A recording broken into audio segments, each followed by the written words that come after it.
But today, we share in possibly the most important of the I am statements that Jesus makes. John 15, verse 5. For I am the vine, and you are the branches.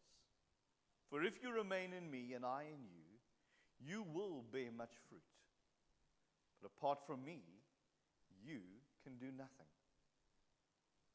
If you remain in me, and I in you, you will bear much fruit. Apart from me, you can do nothing. You know, I know there are times when we will think of each other as fruitcakes. A little nutty, sort of like lost the plot and stuff like that. But do you know what fruit Jesus is talking about when he makes this statement? If you remain in me and I in you, you will bear much fruit. Any thoughts on what fruit he's talking about? One only has to go along a little bit further to the book of Galatians chapter 5 to look at the fruit Christ describes for every one of us, that we as the body of Christ are called to bear. The first step is to come into a relationship with God. And I believe every one of us has that, a relationship that Christ invites us to come and to be part of. And as that relationship develops and grows, so we begin to understand, and maybe there's this little inkling or this little tug within you that says there's a bit more than just coming along to a service. There's a bit more than just calling yourself a Christian. There's a little something God says, I want to give you that you can do things with me. And sometimes when that moment is awakened in us, we realize that God has a gift for every single one of us. A gift that you and I, that enables us to continue to be God's witnesses. And with the joy of those gifts, they produce a little something. It is out of those gifts that fruit is produced. Fruit that makes a difference. Fruit that tastes like you cannot imagine. It doesn't change with the seasons. I went along to Willie's and to Checkers and to Spar the other day, looking to see if I could get some watermelon. And then it dawned on me, watermelon season's over. Yeah, you know, when it's not on the shelves, how much more less you are for it. I know I look almost pregnant and I don't know my time of delivery, but it wasn't, you know, one of those pregnancy cravings. I was just list for a piece of watermelon, that lovely, sweet juiciness. Lekker, hè? The same way, all of a sudden, you can't get yellow cling peaches in the shops. And it was sort of like this year, towards the end of the season, that the biggest, yellowest ones came out. You know, when you bite into those things and they just ooze the sweetness down, and it's lekker. Really tastes good. Who's dribbling over here? That's not mine.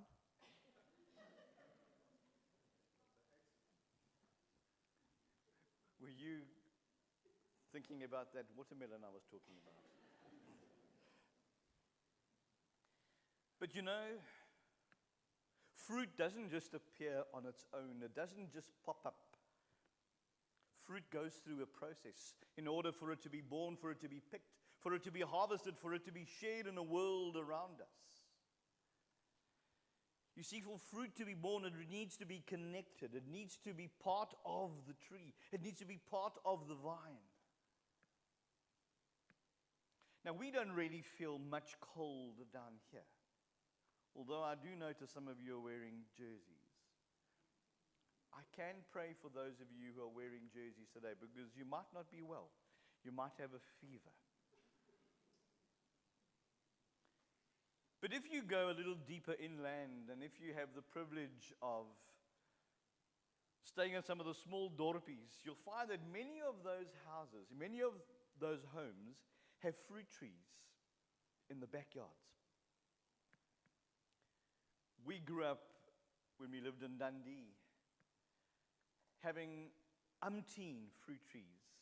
We had two beautiful grapevines. We had a Hanepoort and we had a Kristalgrape, a green crystal grape.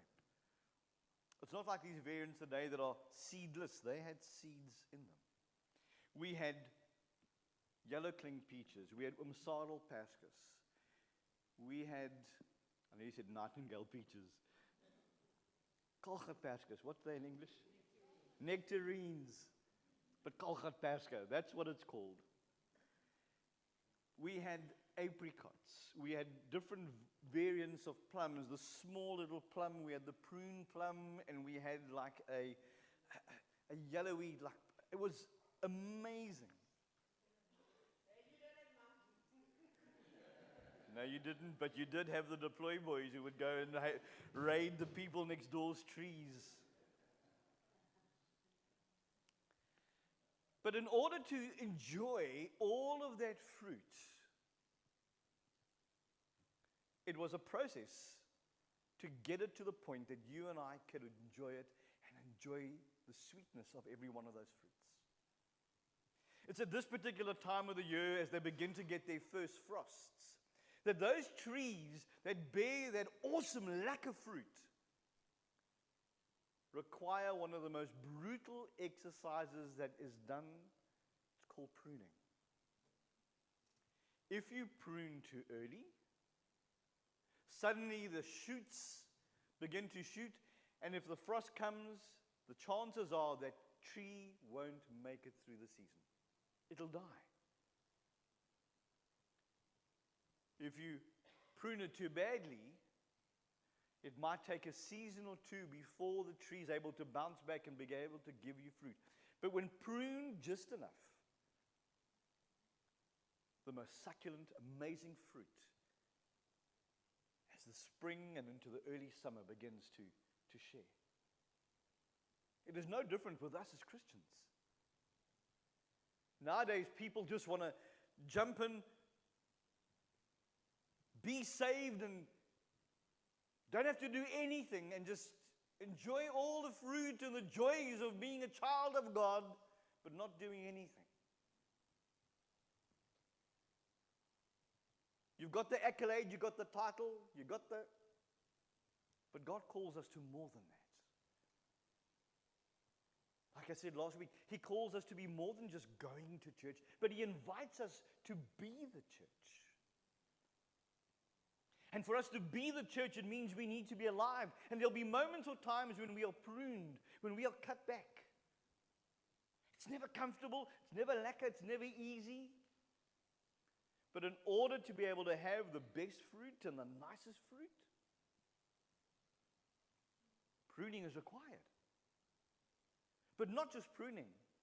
It needs feeding and nurturing. It needs the right amount of water. It needs some fertilizer put around there. And if you were old school, you would knock in a couple of rusty nails into that tree because the belief was it would produce better fruit.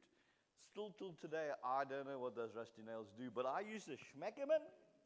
Did as my dad said, knock them in, rusty nails, and they went. The fruit was always lacquer, but then again. But the most important was that they were connected. Why is being connected important for us? For as John 15:1 says, I am the true vine and the Father is the gardener. There are two types of vines we can find in this world. There is the true vine and there is the false vine.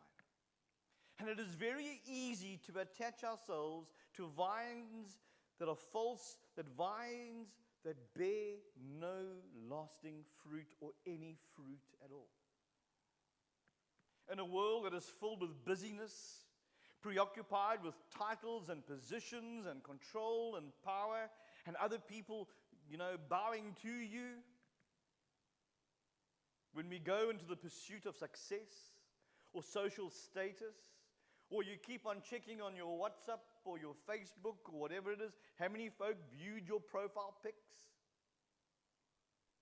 Or how many folk have hit likes on your little piece that you put on there? Or your TikTok or X or Twitters or whatever it might be that you use? So many of the things that get our energy and time and focus are things that bear and produce no fruit. And we can't understand why it is that we remain tired all the time. Because maybe we are pursuing or putting our energies and our time into places, into things that would never bring about the end result that you and I desire.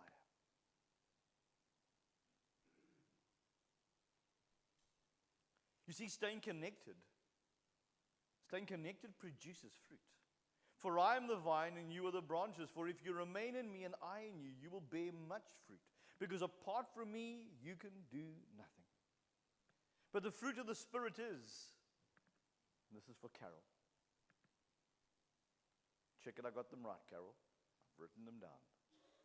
Love, joy, peace, patience, kindness, goodness, faithfulness, gentleness, and self-control. Got it right. After 10 years, Carol has finally drummed it into me that I don't add or minus any fruit to it. For that is what God invites in that relationship that you and I have with Him, through the pruning process that you and I begin to bear. And it comes with being connected. You and I cannot do this on our own.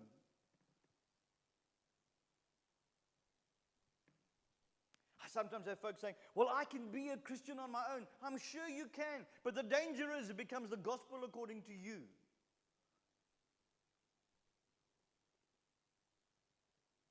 There's something about belonging, that being part of something. That you don't have to be a stranger. That folk begin to recognize you. People begin to know you. You know how many of you guys I notice when I go into the shops, duck and dive me at the queues? I just want to give you a slab of chocolate. That's all.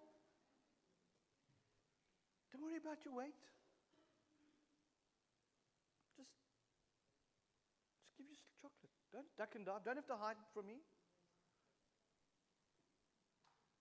But when we are connected, we begin to know each other. Isn't there a joy when you walk into a space or a place and you recognize a face? And there's a whole lot of strangers around, but one face sticks out and smiles when they see you. And you just feel like you belong. Ever had that? And this is a place, one of those spaces where that should be. Because you walk in and you know that everyone here is family. Every one of you here belongs to the same household. God's family. And none of us should be strangers to each other. But how does that happen? When you and I remain connected. When you and I remain connected, we are able to do what God does best, to bear fruit in us and through us. Not you and I, but God bearing it through us, through a relationship we have with Him. Because the danger of being disconnected produces nothing. For I am the vine, you are the branches. If you remain in me and I in you, you will bear much fruit. But apart from me, you can do nothing. For if you do not remain in me, you are like a branch that is thrown away and withers. For such branches are picked up, thrown into the fire, and are burnt. Sometimes we are so busy doing nothing that we find ourselves exhausted and burnt out. God has never intended a relationship with Him to be exhausting or to burn you out. God invites us to find balance in this relationship with Him, where we can grow and be grown, where we can share and be loved, where we can give and we can receive. And I want to say to you, if your relationship with God is exhausting and you are tired, I want to say to you, you are doing it wrong. You're falling off the chair there, Trace. She warns me that when I do funerals and if I forget to do the little slideshow, that she'll fall off the chair. So I'm just checking. There's no slideshow today, is there, Trace? Okay, cool. Just checking.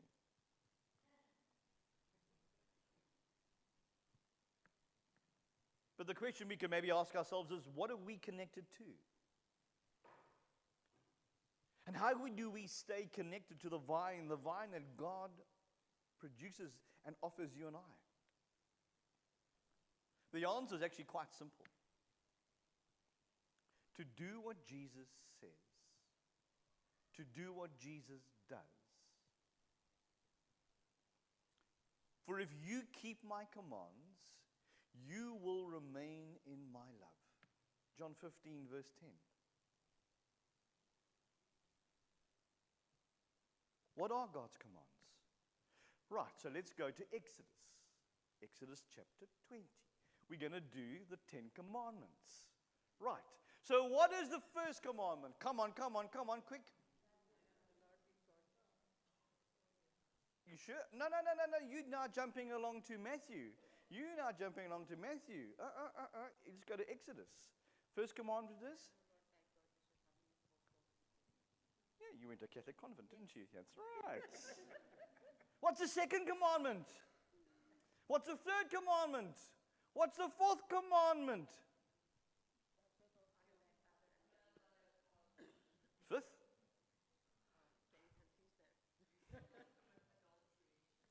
You're reading it.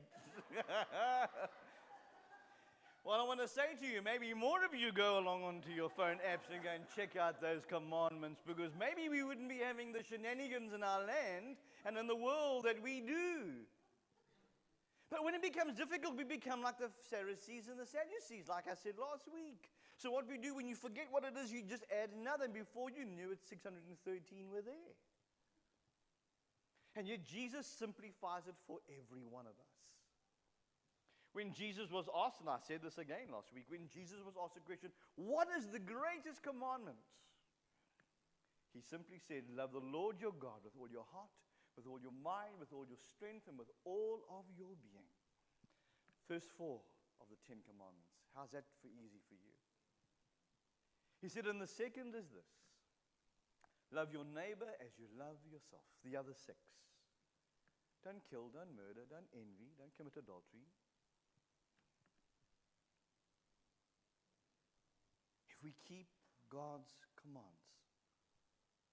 you will remain in my love.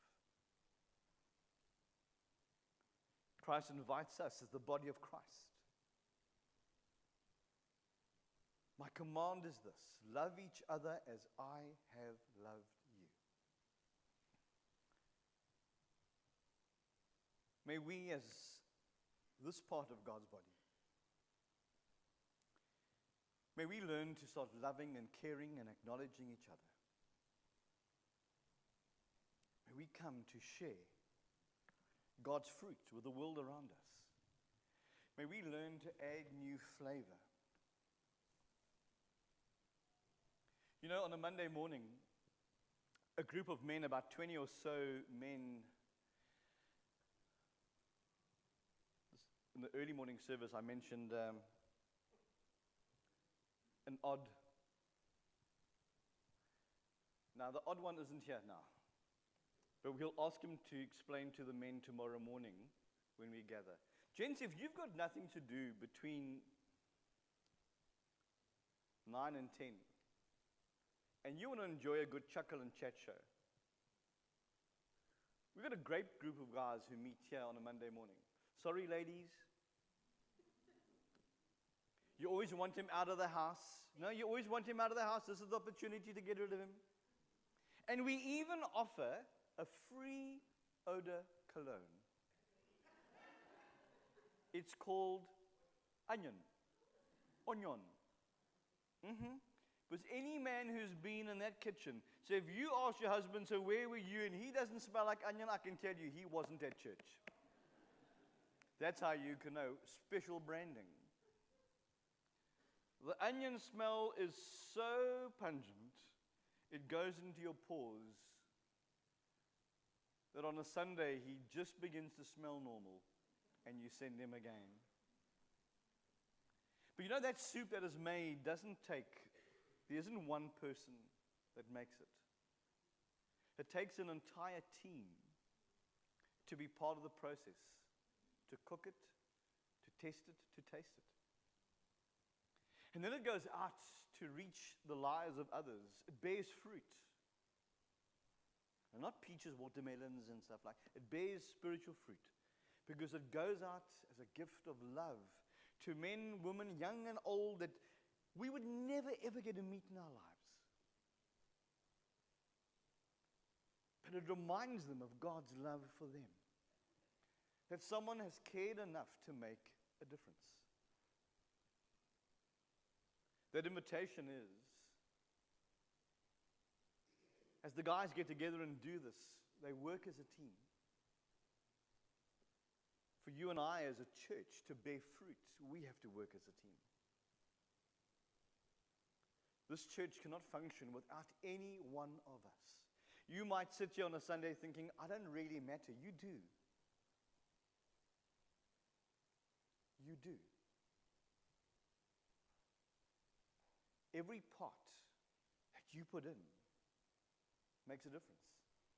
Whether it be that smile, whether it be just that hand that helps someone walk down, or offer someone a chair right next to you, or sitting around having after the service a cup of tea with someone, or being involved in one of the small groups during the week, everything matters.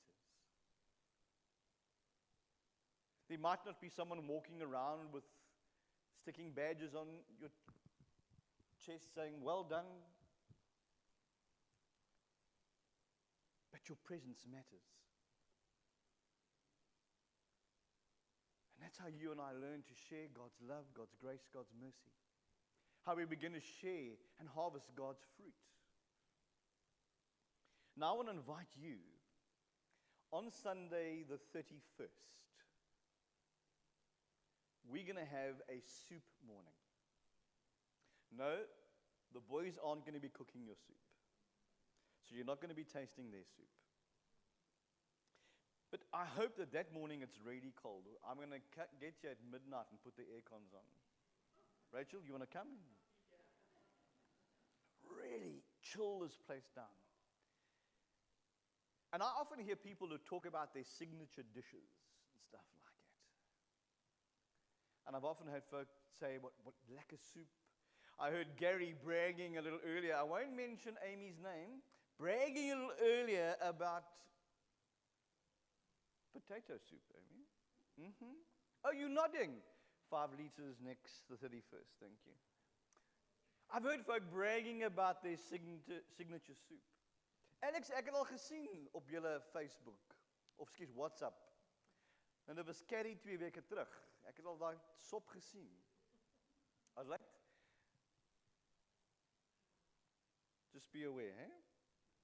So what we're going to do is, we're going to invite you not to have a cup of tea or coffee after the service, but to enjoy a cup of soup. But that soup is not just going to fall out of heaven.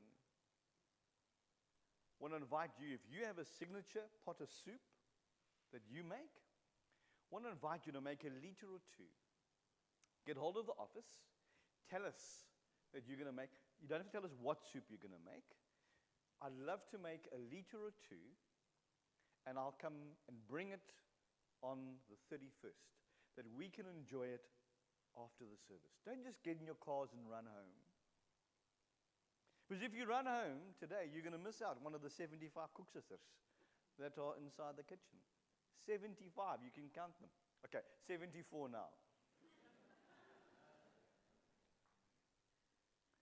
But come along and enjoy a cup of soup. Because that is a reminder of what goes out to the people around us. So if you would like to make a pot of soup, a liter or 2, then give the office a call, tell us what, and we'll make sure we have enough to be able to give everyone at least a cup of soup. I will tell you which one I make because I fortify my soup. Mine's special. So, you wanted to say? No.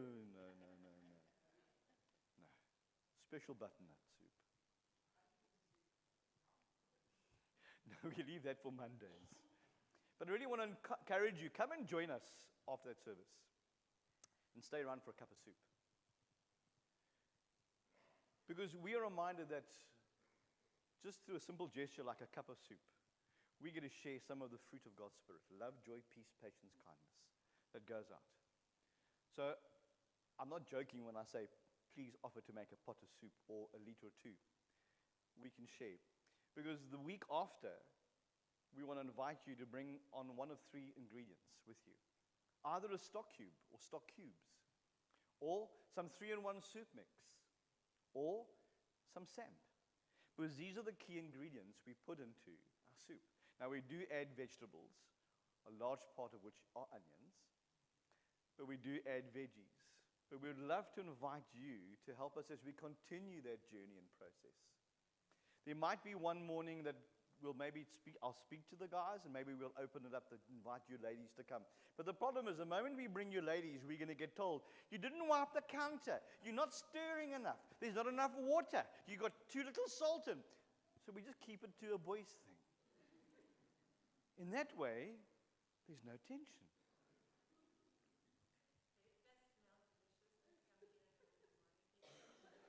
It does. And if you get here at about 10:30, 11 o'clock, you can probably come along and test a cup. But folk, I want to invite you. May you and I bear fruit for Jesus. May that fruit change the world around us.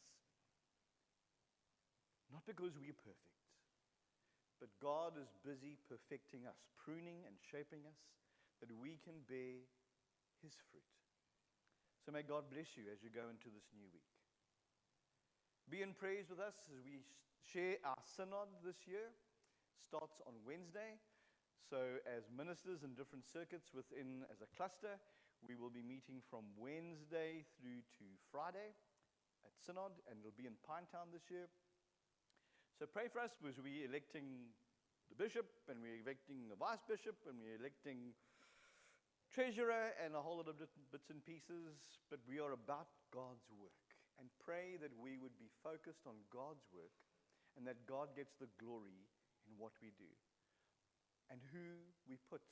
That God is calling men and women of vision to lead us, guide us, and direct us.